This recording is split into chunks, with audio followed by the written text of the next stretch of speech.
everybody, and welcome to another Spotlight on Middle Country. My name is Lenore Paprocki, and I'm the president of the Greater Middle Country Chamber of Commerce. And I'm Sal DiVincenzo here at the Miller Business Center. Terrific. Thanks for being here with me, Sal. And I am so excited to introduce someone who I've actually known for a very long time. He is a self-made entrepreneur, and I take a lot of that credit. No, I'm looking. I'd like to introduce to you all Gino Veneroso from Elevated Media. It's a drone company, and I'm going to learn so much today, Sal. We're going to Very learn cool. because it's Very drones, cool. and I don't know anything. I'm so not tech savvy. So I'm so excited to hear from Gino. Gino, welcome. Thank you for being here. Thank you, Lenore. I appreciate it. Thank you for having me, and thank you, Sal, for having me as a guest today. Terrific. Sure. So, Gino, why don't you just start off and, I know you got a long story. And I love your story because I was part of it, but that's okay. Great. Why don't you tell us how you got involved with drones? Because that's a new piece of the story I don't know. Maybe if there's time, 10 minutes goes like this, Gino. That So goes by quick, we right? may not have time for that. Maybe we'll have Yes. part two. But go ahead and tell us how you got involved with drones. Sure. Well, thanks again, guys, for having me today. My name's Gino Veneroso. I'm the owner of Elevated Media, and yes, Lenore and my story goes way back, way back. I think Lenore was my first sales job here on Long Island, my first internship, actually, I should say, when I walked into her hotel, not knowing anything about the hotel. I think what it was 2009, and I introduced myself, and out comes walking out Lenore, and I had an opportunity to get to work with her, and just a year or so later, after that, I became the sales manager there. So it's awesome to kind of reconnect with you, Lenore. And the question of how I got into drones. Yes, I started my professional career in hospitality. Shortly after that, I stepped into healthcare, and I became the healthcare proxy for my mom, and I got into the senior living space. And anybody who has worked in healthcare knows that burnout is real, especially during the COVID days. When you are working 60 to 70 hours a week, and your day consists of being in and out of hospitals and working with frontline staff. By the end of that week, you're a bit exhausted.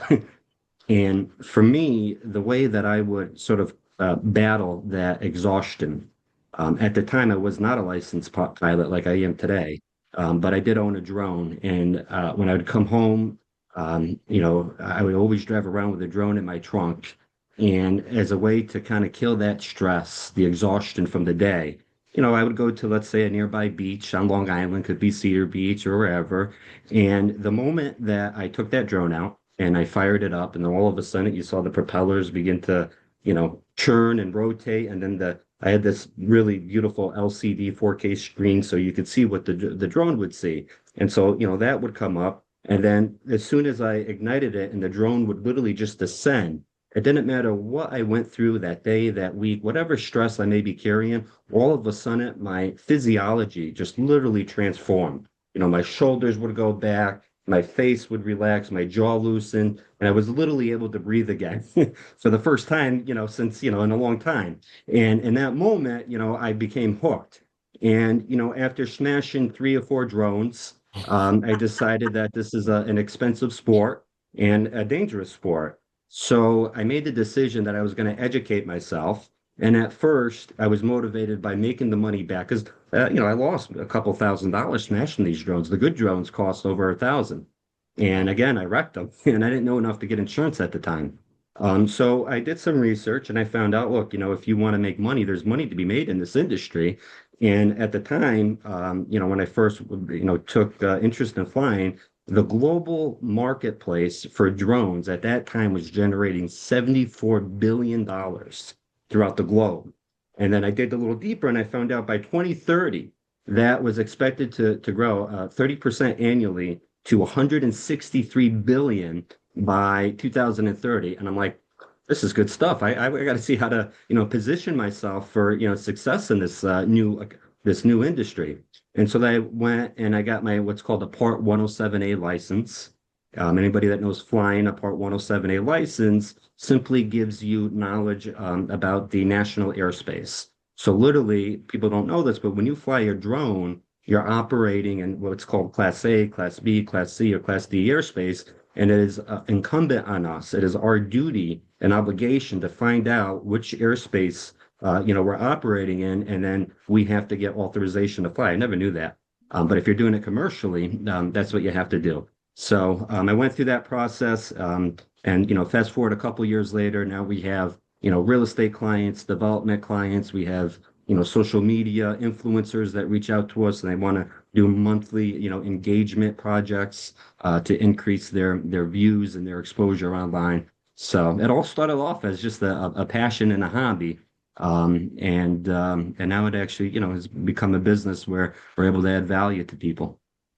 That's amazing. What a That is story. amazing. So, isn't that amazing? So, Yeah. when you were describing how you felt and that it helped you de-stress, I thought to myself, yeah, I bet.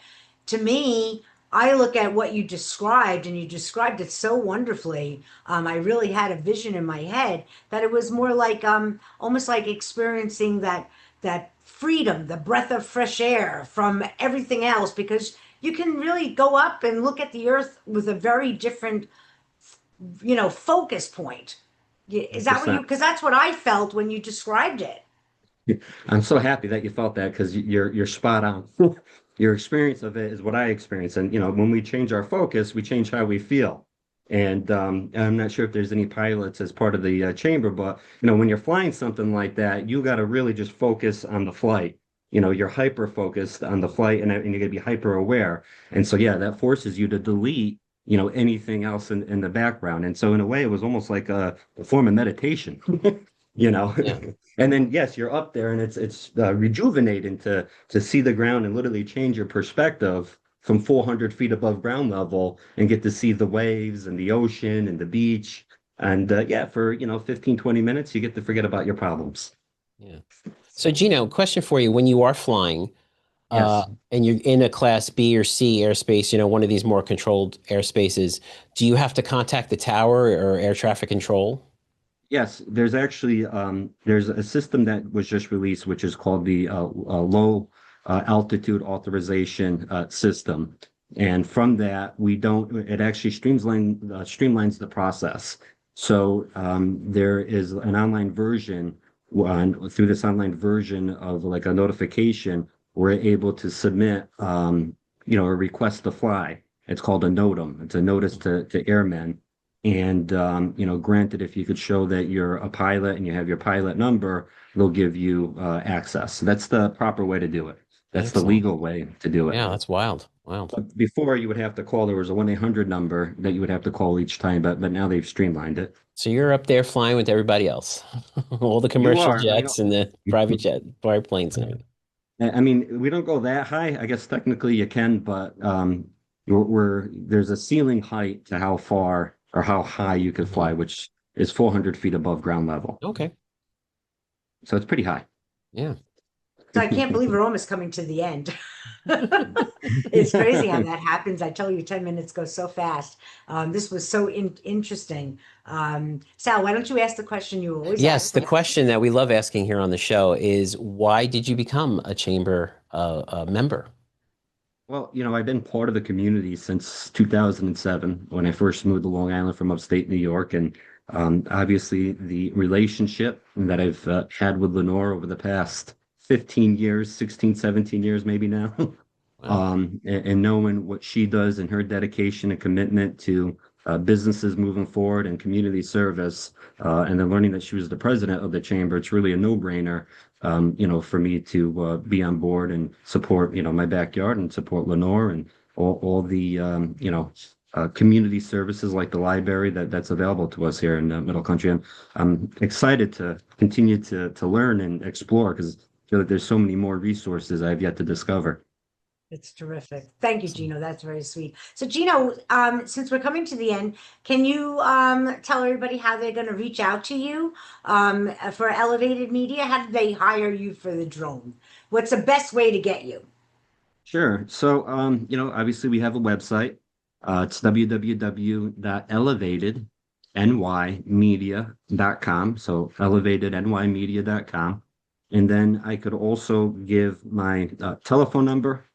Um, and my telephone number is 631-682-9103. That's 631-682-9103. That's my personal cell phone number. Wow. You're, Yes, that's The huge. You're giving service, out your the personal. service that you're getting absolutely. here. You talk Absolutely. So you about can that, contact me right? directly. No middleman here. That's fabulous. Well, we are at the end. I do appreciate the time, Gino, and I can't wait to learn more about it. I know that you're our speaker for the May meeting, for our May chamber meeting. Looking forward to that to learn more about it. That will be at the library. It's always the third Tuesday of every month, and it's at the Middle Country Library in Centereach. At 12 o'clock. So, chamber members, you're all welcome. Put it on your calendar. Come on down. Looking forward to it. Gino, thank you so much for being here. And it was a lot of fun. Time goes way too fast. It Sal, does. thank you so much for hosting this again. Thank you. And listen, we'll see you next time on Spotlight on Middle Country. Bye, everybody. Thank you.